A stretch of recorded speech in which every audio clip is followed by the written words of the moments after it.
Hello friends, welcome to SSC coaching centre. दोस्तों, आज मैं आपको गणित के बहुत ही अच्छे सवाल सिखाऊंगा। बस वीडियो को पूरा देख के जाना। चलिए स्टार्ट करते हैं। पहला सवाल, 3 की पावर 50, 4 की पावर 40, 5 की पावर 30 और 6 की पावर 20 में सबसे बड़ी संख्या क्या है। अगर ऐसा सवाल कभी भी आता है उसको कैसे करेंगे वो सीख लीजिए। देखिएगा, ये क्या है 3, ये आपके पास 3 दिया गया है और ये 50 है। तो ये जो पावर है ना 50, 40, 30 और 20, क्या क्या पावर है? 50, 40, 30 और 20, इन सभी का ना आपको HCF ले लेना है। आपने HCF लिया, इनका 10 आ जाएगा। 10 इन सभी संख्याओं को काट देगा, HCF 10 आ गया है ना। चलिए, ये क्या है 3।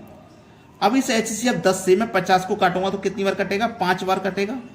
5 यहां लिख देता हूं। अब 5 का गुना कितने से करोगे कि 50 आ जाए? आप कहोगे सर 10 से, तो ऊपर बचा 10। ठीक है, 5 धामे 50। ऐसे आपके पास ये कितना है? 4। 10 से काटूंगा 40 को तो 4 बार में कटेगा, तो ऊपर कितना आ गया? 10 आ गया। 4 धाम में 40। ऐसे ये 5 है, 10 से काटूंगा तो 3 बार में, ऊपर कितना आ जाएगा? 10। ऐसे 6 है, 10 से काटूंगा 20 को कितनी बार में कटेगा? 2 बार में, ऊपर कितना आ गया? 10। 10 दूनी 20, वही आ जाएगा रिपीट होके। 3 की पावर 5 का मान होता है, 3 की पावर 5 का मान 32। 2 की पावर 5 का मान 32 होता है, सॉरी, 3 की पावर 5 का मान होता है 240। ठीक है, चलिए अब आगे बढ़िए। इसकी पावर तो 10 है ही। 4 की पावर 4 का मान होता है 256। 5 की पावर 3 का मान 125 और 6 की पावर 2 का मान 36। अब देखिए, सभी में बड़ी संख्या और छोटी संख्या क्या? आपसे बड़ी संख्या पूछिए ना, सबसे बड़ा कौन है? आप कहोगे सर 256 सबसे बड़ा है। यही संख्या बड़ी है और ये 256 किससे निकल के आई है? 4 की पावर 40 से। तो 4 की पावर 40 ये सबसे बड़ी संख्या है। ये आपका आंसर हो गया। अब देखते हैं अगला सवाल। अगला सवाल, 3 की पावर 200, 2 की पावर 300 और 7 की पावर 100, इन सभी का HCF 100 आ जाएगा। तो 3 की पावर 100 से काटूंगा 2 बार में कटेगा, ऊपर 100, 100 दूनी 200 आ जाएगा, यही 2। 100 से काटूंगा 3 को, 300 को 3 बार में, ऊपर 100, 100 या 300 वही आ जाएगा।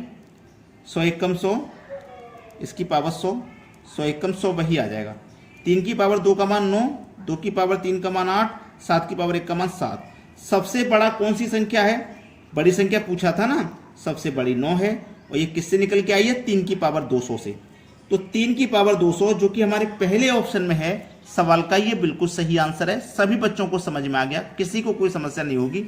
अब देखेंगे आगे अगला सवाल, 4 की पावर 0.5 इंटू 0.5 की पावर 4, इसका मान बताइए। चलिए, 4 की पावर क्या है? ये 0.5। 0.5 का मतलब क्या होता है? आधा, यानी कि 1/2 इंटू ये क्या है? 0.5 यानी कि आधा, और आधे की पावर 4। इस तरीके से हम लिख सकते हैं कि नहीं? अब 1/2 का मतलब है, अगर 1/2 को आप हटाओगे तो इसका मतलब है वर्गमूल लग जाएगा।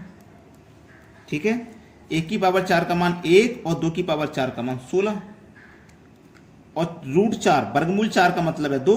भाई वर्गमूल 4 को सॉल्व करेंगे तो 2 आ जाएगा, इंटू 1/16। 2 से 16 कट जाएगा 8 बार में, मतलब 1/8। आपका आंसर कितना आ गया? 1/8। ये आपके सवाल का यहाँ पे बिल्कुल सही जवाब है, 1/8, जो कि हमारे सी ऑप्शन में दिया गया है। बिल्कुल सही आंसर है। अब देखेंगे अगला प्रश्न। अगला सवाल, याद रखना, वर्गमूल में 3 इंटू वर्गमूल में 3 इंटू वर्गमूल में 3 इंटू, इस तरीके से चलता जा रहा है। ये इंटू है, यानी मल्टीप्लाई का साइन होता है इसकी जगह पे। ये चलता जा रहा है, यही चलता जा रहा है, तो इसका जो आंसर होगा वो क्या होगा? याद रखना, अगर यहाँ पे मल्टीप्लाई आ रहा है तो जो संख्या रिपीट हो रही है स्वयं वही आंसर है। स्वयं वही आंसर है जो रिपीट हो रही है, यानी कि 3 ही आंसर हो जाएगा। अब देखते हैं अगला सवाल।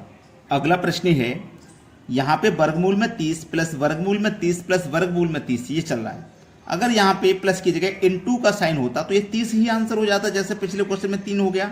लेकिन प्लस का साइन रहे या माइनस का साइन रहे तो कैसे करते हैं? आपको प्लस का साइन है तो इस 30 के फैक्टर करने हैं, और ऐसे फैक्टर करने हैं जिनके बीच का अंतर 1 आ जाए। जैसे आप फैक्टर करोगे 5 छिक्के 30, है ना, और इन दोनों के बीच का अंतर कितना है? 1। ऐसा फैक्टर करना है आपको। अगर आप चाहते तो 10 इंटू 3 भी कर सकते, ये भी 30 हो जाएगा, लेकिन इसके बीच का अंतर कितना आएगा? 7। चाहिए हमें 1, इसकी जरूरत नहीं है। अब आपका जब प्लस में रिपीट हो रहा है, प्रश्न में जब प्लस में रिपीट हो रहा है तो फैक्टर की बड़ी वाली संख्या आंसर होगी, यानी कि 6। और यहीं प्लस की जगह अगर माइनस माइनस में रिपीट हो रहा होता तो फिर फैक्टर की छोटी संख्या आंसर होती। प्लस में रिपीट हो रहा है तो प्लस बड़ी संख्या आंसर फैक्टर की, माइनस माइनस में रिपीट हो रहा है तो फैक्टर की छोटी संख्या आंसर। ठीक है, चलिए अब देखते हैं अगला सवाल। अगला सवाल 6 की पावर 333, 7 की पावर 222, 8 की पावर 111 में अभाज्य गुणनखंडों की संख्या क्या है। ये बड़ा ही अच्छा सवाल है और ये सवाल कठिन नहीं है। अगर आप सोचते हैं कि कठिन हो सकता है तो ये सवाल बिल्कुल भी कठिन नहीं है। ठीक है, ये सवाल बिल्कुल भी कठिन नहीं है, मैं आपको करके दिखा देता हूं। ये 6 है ना, 6 के फैक्टर क्या होंगे 2 गुने 3, 7 के फैक्टर क्या होंगे 7 गुने 1 और 8 के फैक्टर क्या होंगे 2 गुने 2 गुने 2, 2 दूनी 4, 4 दूनी 8, यही तो होंगे। देखो कितने फैक्टर आए हैं यहाँ पे, 2 ही संख्या तो है तो 2 का गुना पावर से कर दो, 2 तिया 6, 2 तिया 6, 2 तिया 6। यहाँ पे कितने फैक्टर हैं याद रखना, जब एक के साथ में फैक्टर बनेगा तो एक ही माना जाएगा। या भाज्य संख्या इसका फैक्टर नहीं बन सकता तो एक के साथ में ही बनेगा। जब एक के साथ में बनेगा तो एक का ही मल्टीप्लाई करो यहाँ पे तो 222 ही आ जाएगा। 1 2 3 फैक्टर है यहाँ पे, 3 1 कम 3, 3 1 कम 3, 3 1 कम 3, सभी को जोड़ दो। 6 2 8 और 3 11 हासिल लगा 1, 6 और 2 8 हाथ 3 11 और हासिल का 1 12, फिर से हासिल का 1, 6 2 8 और 3 11 और हासिल का 1 12, 1221 हो जाएगा जो कि हमारे पहले ऑप्शन में दिया है। ये सवाल का बिल्कुल सही आंसर है। अब देखते हैं अगला सवाल। अगला सवाल है 3 की पावर 11, 3 की पावर 12, 3 की पावर 13, 3 की पावर 14 किससे विभाजित है।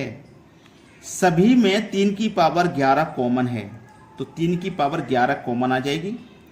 यहां से पूरी 3 की पावर 11 चलेगी तो 1, यहां 3 की पावर 12 में से 3 की पावर 11 चलेगी तो 3 की पावर 1 बची। यहां 3 की पावर 13 में से 3 की पावर 11 चलेगी तो 3 की पावर 2 बची। ऐसे यहां पे से भी 11 चलेगी 14 में से तो 3 बची। ठीक है, 3 की पावर 11 इंटू, इनको पहले सॉल्व कर लेते हैं। चलिए 1 प्लस 3 की पावर 1 का मान 3, 3 की पावर 2 का मान 9, 3 की पावर 3 का मान 27। ठीक है, पहले इनको सॉल्व कर लेते हैं। अब इंटू में ले लूँ, 27 और 9 36 और 3 39 और 1 40। अब इस 40 को कौन सी संख्या ऐसी है ऑप्शन में जो पूरा पूरा काट देगी। आप कहोगे सर 8, 8 पंजे 40, पूरा पूरा काट देगी। यही सही जवाब है। किससे विभाजित है 8 से। अब देखते हैं अगला सवाल। अगला सवाल है 10 की पावर 100 को 5 की पावर 75 से विभाजित करने पर भागफल क्या होगा। यह सवाल ना आपके लिए होमवर्क के लिए दिया जा रहा है। आपको ना ये सवाल करके आंसर बताना है कमेंट में, ABCD इस तरीके से लिख देना जो सही आपको लगे।